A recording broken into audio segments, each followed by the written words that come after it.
Gentlemen here in Santa Clara, California, welcome to 9th Cloud Expo. My name is Jeremy Geelan, conference chairman.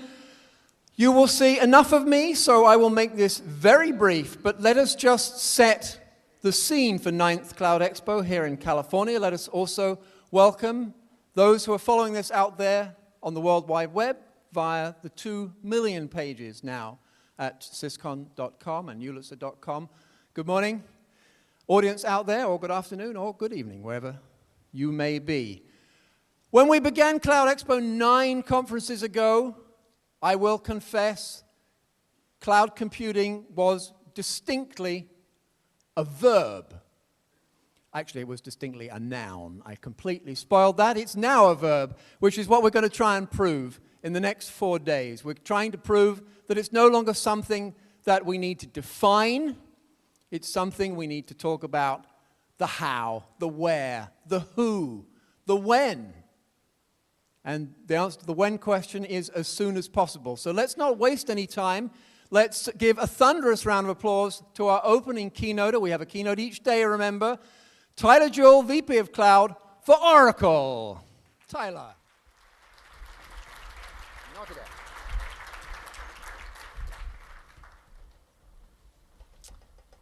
Well, good afternoon, everyone. I'm really excited to be here today. I was at the very first Cloud Expo 9 years ago, and it's been an amazing ride and journey to see how cloud has evolved over the past many years, and to understand the nature of this market and what's happening in it. Today, I'm going to talk to you about Oracle and the Oracle Public Cloud. And there's really two things that we felt like we wanted to convey to you today. And first, since the Oracle Public Cloud was just recently announced, its newness is such that you probably just want to learn a little bit more about it. And then given the nature of the audience that we have here, we're going to go into the partner model a little bit that we anticipate with the Oracle Public Cloud. And we're going to do that, and hopefully everybody gets a little bit something out of this, and you all walk away with what the Oracle Public Cloud's about. All right, so first technical malfunction. Doo-doo-doo. All righty, so we spent like 5 minutes playing with this thing 2 hours ago and probably killed the battery, so that's probably what's going on. There we go, all right. So, first, and we've heard this over and over and over again, like what's driving adoption of the cloud? And, our view is that there's really two factors that is causing cloud adoption. The first is a macro factor, and that's the flow of information, the free flow of information on a global basis. And what is this doing to the economies around the world? And what it's doing is that it's lowering the barrier to entry for new companies into a market space. And what this does to companies who are already in that market, it means that they now have many more competitors than they had previously. And that means they have many more borders to defend. So they have to become more competitive. And so this pushes companies, existing companies in markets, large markets, to search for new sustainable advantages. And this forces them into thinking about how they're going to make their entire business agile. It's not just the technology, but the access to that technology. The value has to be immediate, so there has to be consumption models that work for my employees. And I need these things, and obviously an operational expenditure model as well. So the cloud is a technology paradigm and a business paradigm that allows for many of these attributes to come true. And so there's a strong appeal, there's a strong sucking sound, there's a strong demand for businesses to say, hey, the cloud may solve a lot of my problems for me. There's also a bottoms-up driver here, and I think this is a very interesting point, which is that if you just look at the rate of data growth, we know that every 15 months, the amount of data that exists around the world doubles. And you go, okay, that's a lot of data. How do we service that data? And the answer is that applications are the window by which we interact with all this data.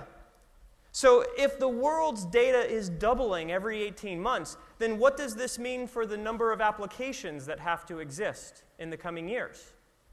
And the answer is that the world is going to need an ever-increasing larger number of applications. And that the rate that we have to create those applications is going to increase. And I don't know everything that those applications are going to have to do, but the world is going to need them. And the pressure to create these applications exists. So you ask yourself, how are we going to go about creating applications at an exponentially faster rate? And there's only two ways to do it.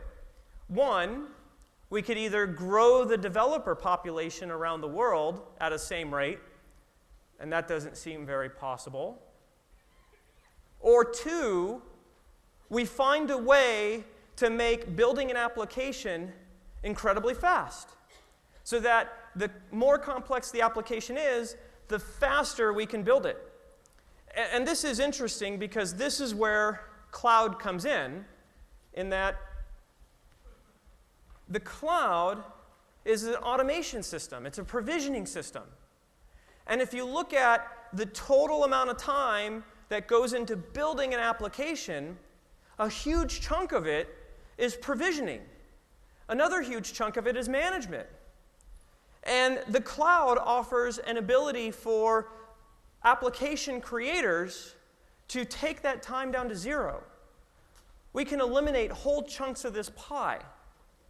So the cloud is being seen as a targeted environment, a targeted solution to help us meet this data growth curve by building more and more applications out there. Right? And when you have a cloud that can automate these systems, it also broadens out and lowers the skill set of the people who can actually build and make use of applications as well. And so that creates a larger population of types of developers. So we have two things going on. We've got this macro factor, globalization. We've got this data growth, which is forcing just in higher productivity gains, and it comes together to this explosive adoption of the cloud that we've seen over the past many years. And Oracle, being Oracle, said, hey, we got to have a cloud. And so 4 or 5 weeks ago at the Oracle Open World, Larry Ellison came on stage, and he announced the Oracle Public Cloud.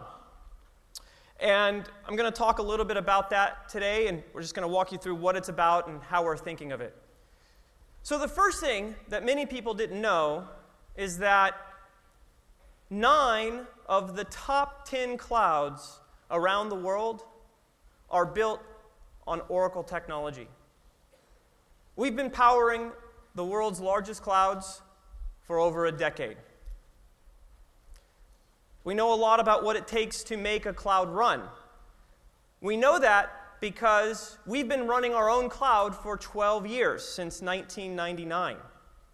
We have Oracle On Demand, It's a managed hosting environment. We have over 250,000 CPUs under management on an active basis and represents 5 million active end users. So we actually have a very large cloud to begin with.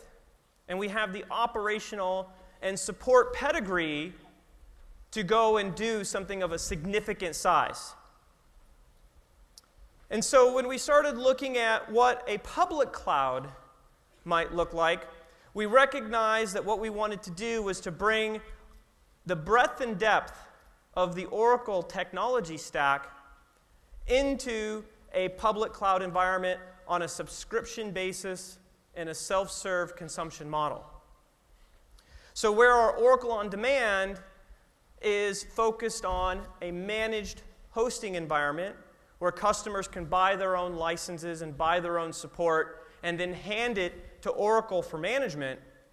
In the Oracle public cloud, it would be a subscription, a completely homogeneous environment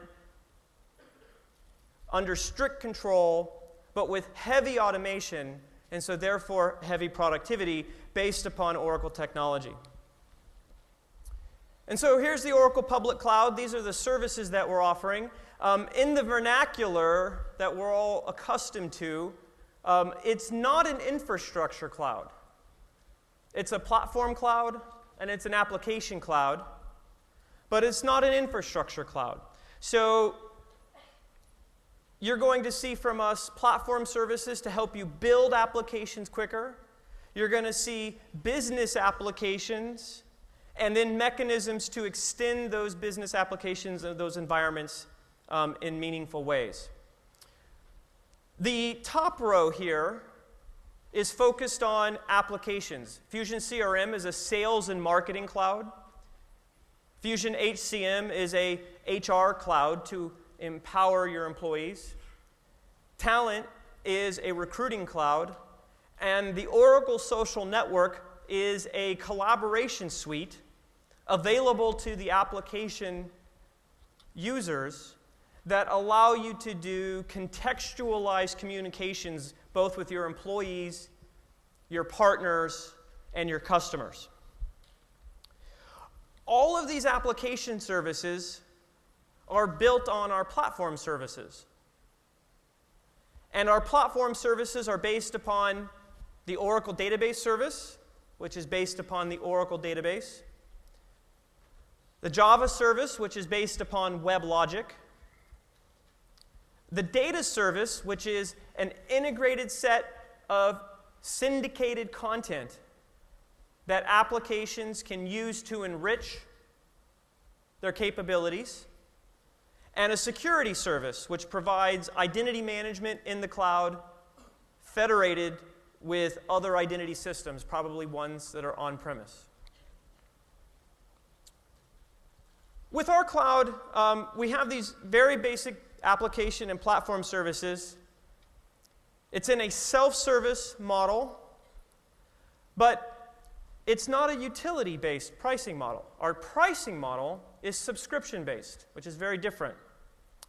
In a meter-based approach, what happens is that the lowest unit or the smallest unit is given a price, and then you go throughout the month, and then based upon the consumption of units, you have a total bill at the end of the month. And there's a lot of flexibility with that pricing model, but there's a significant downside as well, which is that it's incredibly difficult to predict what your total bill might be. And that you have to run through a couple of months to see what your average run rate is before you can tweak your pricing and give it within a capacity plan that makes sense for you. With our cloud, we're going with subscription-based pricing. The subscription-based pricing is going to be listed on our website. It's going to be completely transparent. It's going to provide you a monthly price that you know in advance, and that subscription will have an allocation of resources and functionality granted to you for the use however you see fit within that month. If it's a platform service like Java, you can run as many applications and consume as much of the resources as you see fit within that constraint. And so it becomes an incredibly predictable type of pricing model. And then what happens is that within a service, you can have small, medium, and large. You can have different tiers, and you can upgrade and downgrade between those tiers as you see fit. And so you get the elastic capability. Your service can expand and contract. You can upgrade and downgrade, but you can choose exactly how much of a bill that you want to have on a month-to-month basis. With this, we're going to give everyone a 30-day free trial. Right? So you can come, sign up. You can gain access to these services. Use them as you see fit. We've also designed this to be entirely consumable, entirely approachable. So one, it's at cloud.oracle.com, and you can go there today, and you can browse around. It's mostly a marketing site today, but we're officially going into controlled availability here in the very near future, in the next couple of days. And once we go into controlled availability, you can come to the site, and you register. You get an Oracle SSO account. All service owners will have one. You pick the tier that you want. You type in your service name. You identify an administrator who's going to have super user privileges. You accept a click-through agreement. You get your credentials. You check out, and you're done. And that's it. And this will work exactly the same for our Fusion applications and the platform services. And then once you have checked out, your service is pre-activated for you. It's running in our environment. And you can deploy code, you can upload data, or start configuring the services as you see fit. So what I'm going to do now is I'm going to walk you through each of the services that we've got and give you a little bit more depth and detail on it.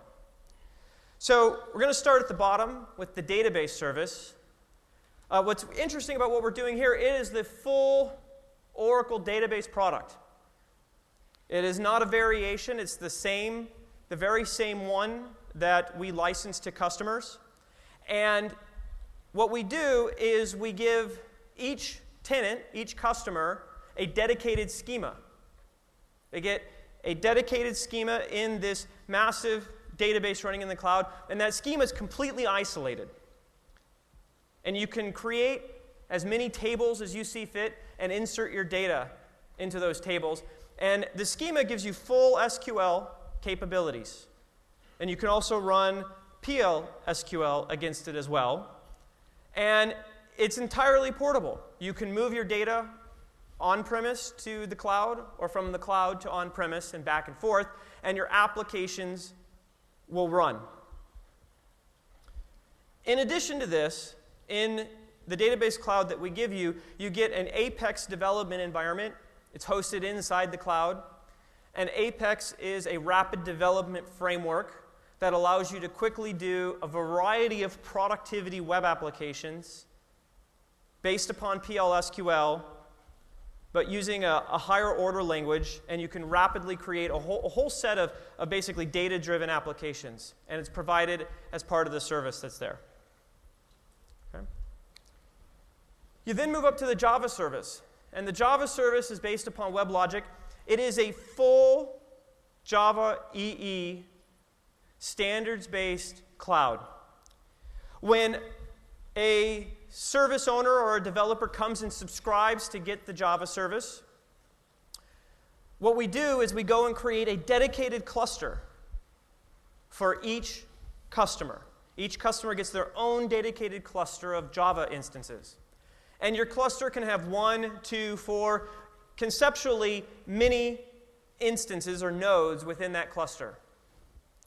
And we grow and shrink the cluster based upon the size of the subscription that you've signed up for. But the cluster is horizontally scalable. And what happens is that we put in each node, when you deploy your code, an exact duplicate of your code goes into each node. And then that code is clustered together, and our load balancers automatically will load balance the end user traffic across all the nodes in your dedicated cluster seamlessly. And behind the scenes, we will make sure that the nodes in your cluster are on at least 2 different pieces of hardware so that you get hardware tolerance at the same time. And within your cluster, if you have state within your cluster, session state, we will do session replication so that you can get session failover at the transaction level as well. When your Java service is instantiated, we automatically pin it to a database, so we know which database it belongs to. And so it gets pinned to that database, so there's no configuration required there. And if you are an owner of a CRM or an HCM service, it's automatically pinned or associated with the appropriate applications. And your Java service is given visibility to the APIs and your data in your other apps so that you can use the Java service to build custom extensions as you see fit. And so it's all wired transparently together.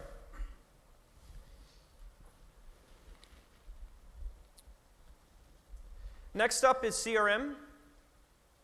This is the Fusion CRM. Oracle's been working on this for 6 years. They've spent well over $1 billion in engineering this technology. It's all based entirely upon Java and the Oracle database. It's a sales and marketing cloud. It's a very good sales and marketing cloud. It provides all the capabilities that you would expect in an enterprise-grade sales solution. And where it really differentiates itself is that it helps you make smarter decisions. And the capabilities, it's provided a lot of pipeline and revenue management capabilities with intelligent analysis to help you pick off, identify, and manage the best possible opportunities for you to go after, and then make those visible to you and automate the process of pursuing those. And the CRM system is designed to work in organizations of incredible size and complexity where the sales and marketing teams are matrixed and aligned in many different ways. Our Fusion HCM service is focused on empowering your organization, empowering HR, empowering employees, empowering your partners as well. And so it's a combination of giving tools for HR to help them do their job, but also self-service tools for employees to do a better job themselves.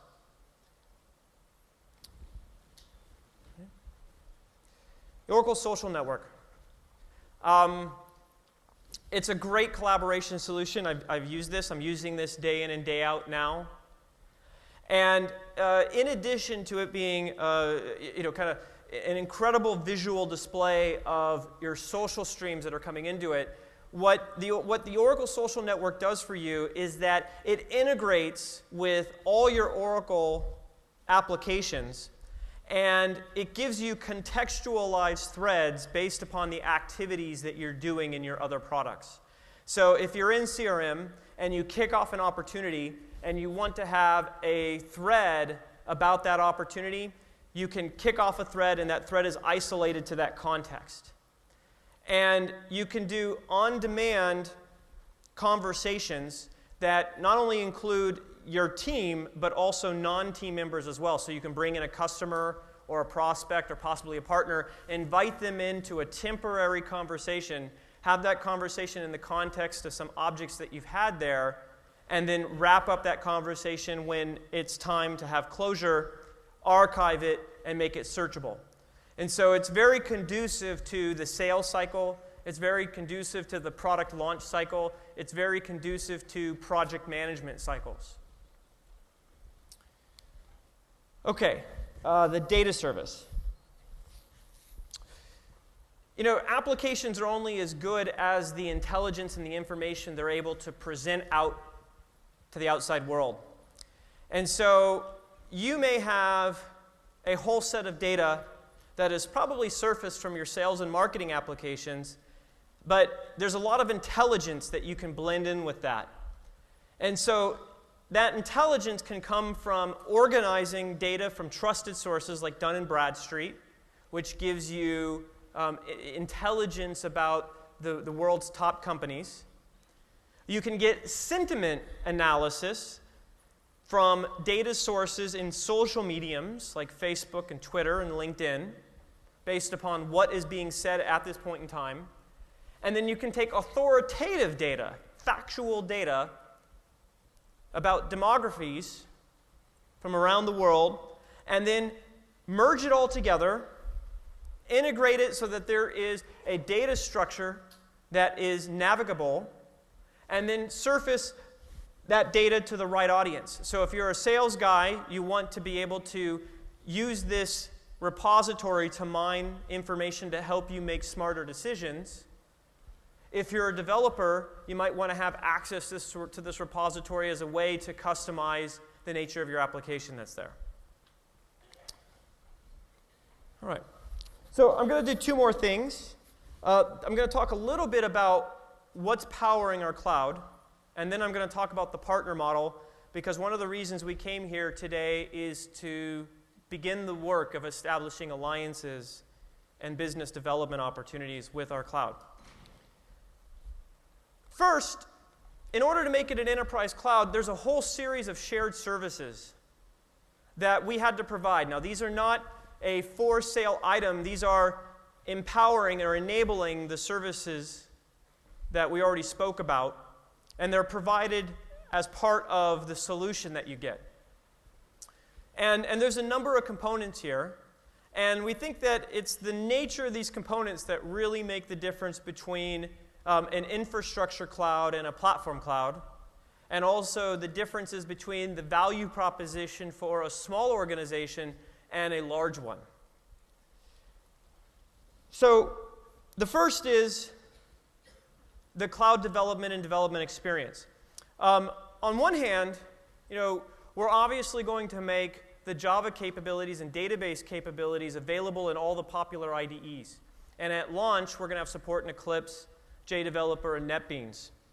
And so you'll be able to build your application, design it, and deploy it directly into the Oracle Public Cloud as long as you have the appropriate credentials in place.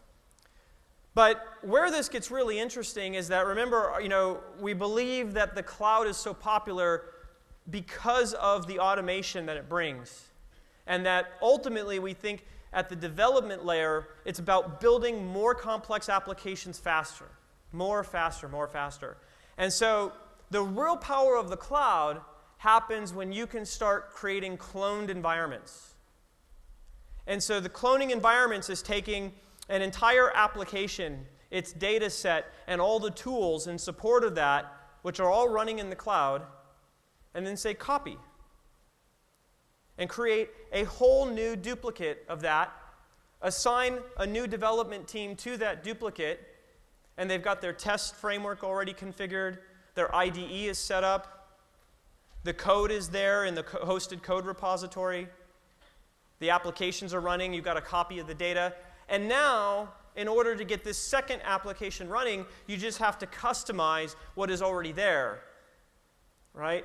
It's construction through configuring and teardown versus construction through having to build the Lego blocks one piece at a time.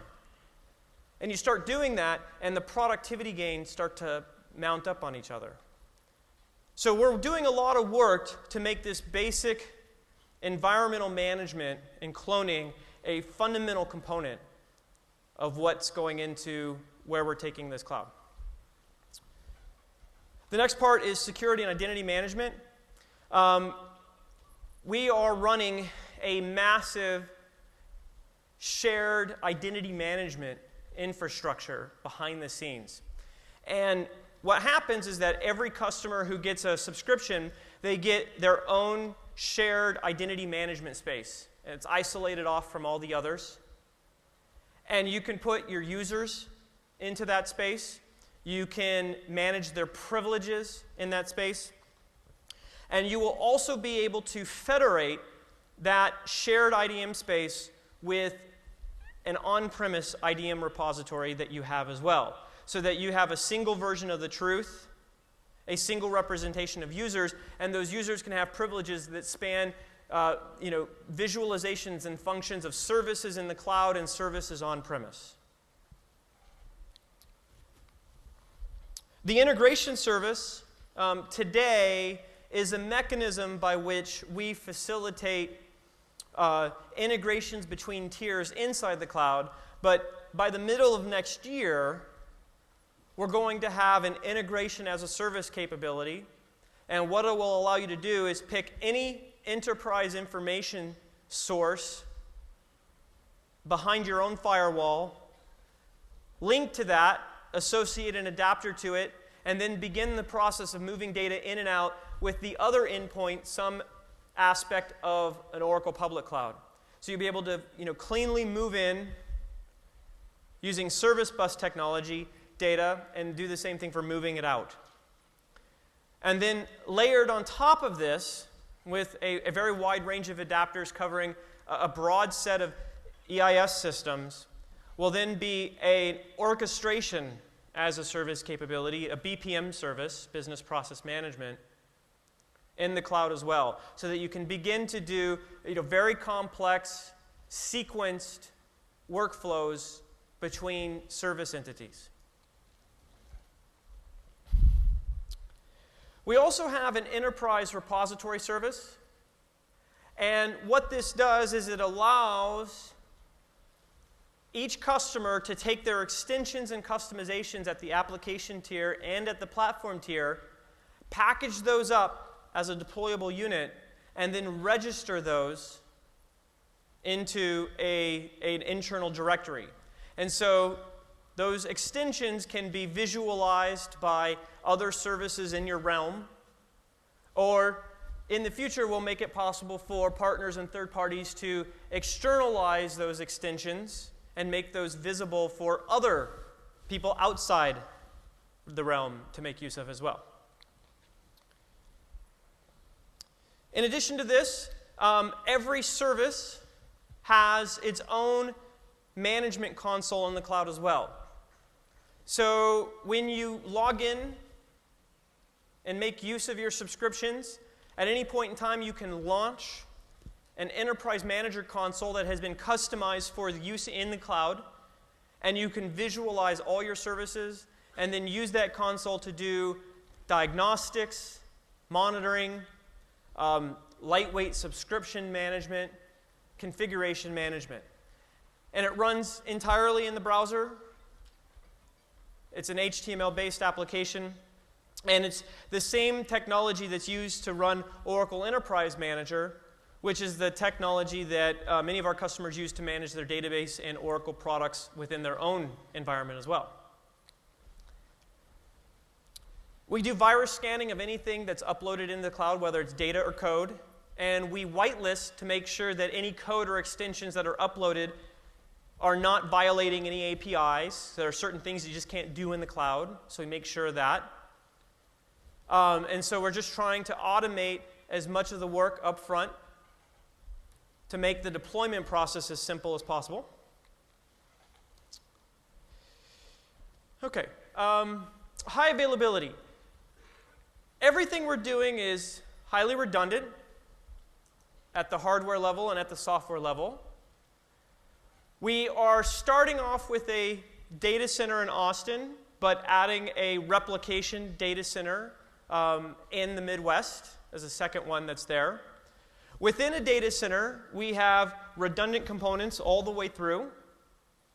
At the lowest hardware level, we're running our database in Java and application services on Exadata and Exalogic boxes in pairs. And these boxes are highly optimized to have incredible densities and performance of data transmissions between nodes in those systems that's there. On top of this, all of our storage is triple mirrored, and we're doing daily backups and weekly tape offsite backups as well. Our standards are pretty strict SAS 70, ISO 27001. I can keep going through the list. But we've got a history of operating a very secure data center, and that means security not just at a physical level, but at your data and the data level as well. All right. I'm going to take a couple minutes here and talk a little bit about the business model and our business practices around the cloud. And then I'm going to introduce the next speaker who's going to talk about a variety of cloud choices that are out there. So on a partnership level, Oracle, we have a pretty big ecosystem to begin with. There's a ridiculous number of database customers that we've got. And then if you just take a look at all the developers that work for ISVs to build to the database and the Java systems, it's a pretty astronomical number that's there. And our latest estimate is that there's some 10 million developers that hang out in the Oracle online communities. So there's already a huge population of people who are working with Oracle technology that goes on premise. And so there's an amazing opportunity to harness that crowd and then create new opportunities for different types of business partners with a public cloud as well. So, Oracle wouldn't be where it is without its partner ecosystem. This is a combination of resellers, ISVs, system integrators, a very broad and capable set. And so what I want to do is talk a little bit about what's our partner strategy here. And there's a number of things that we're going to be doing with our public cloud. The first and most obvious one is that because of the way we're engineering our cloud, all the database and Java applications that you build on premise will be migratable to the cloud and vice versa. So that immediately makes an opportunity for us to target the system integrator and ISV market, this very large population of companies that have built certified technologies on existing Oracle technology.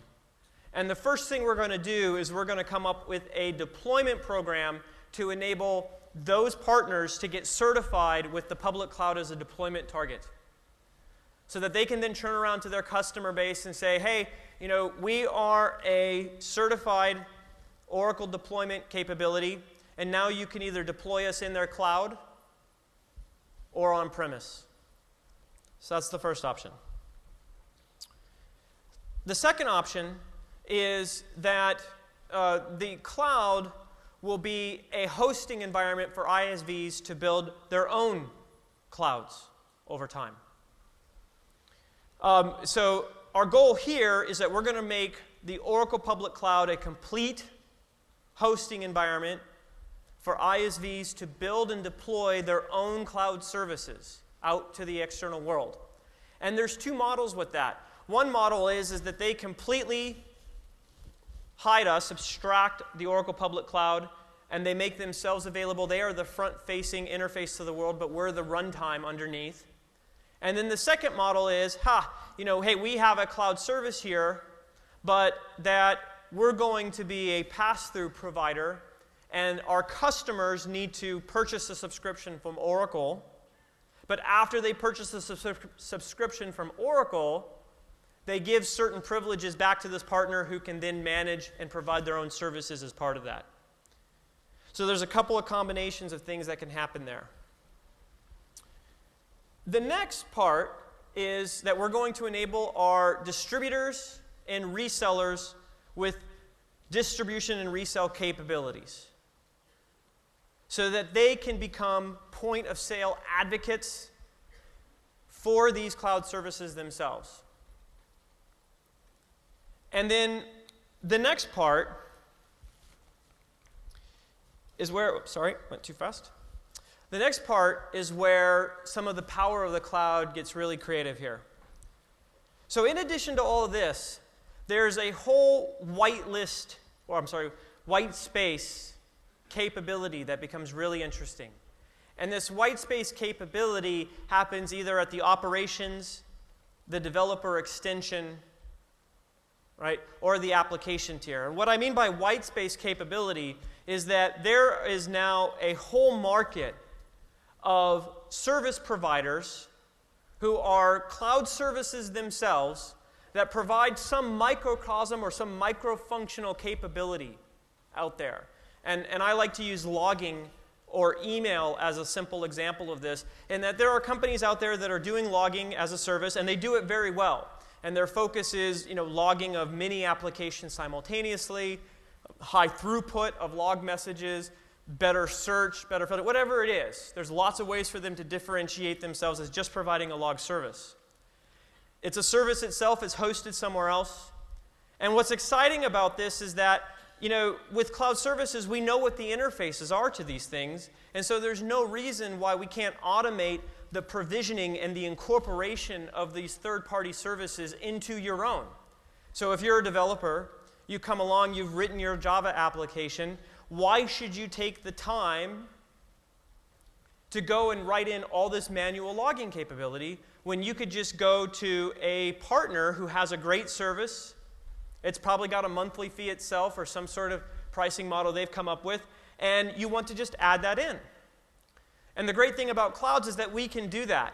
We can work with a very large ecosystem of these extension providers and backdoor them into the cloud, so that when a developer comes along, they just look at the menu and say, yep, I want logging. I'm just going to add that in.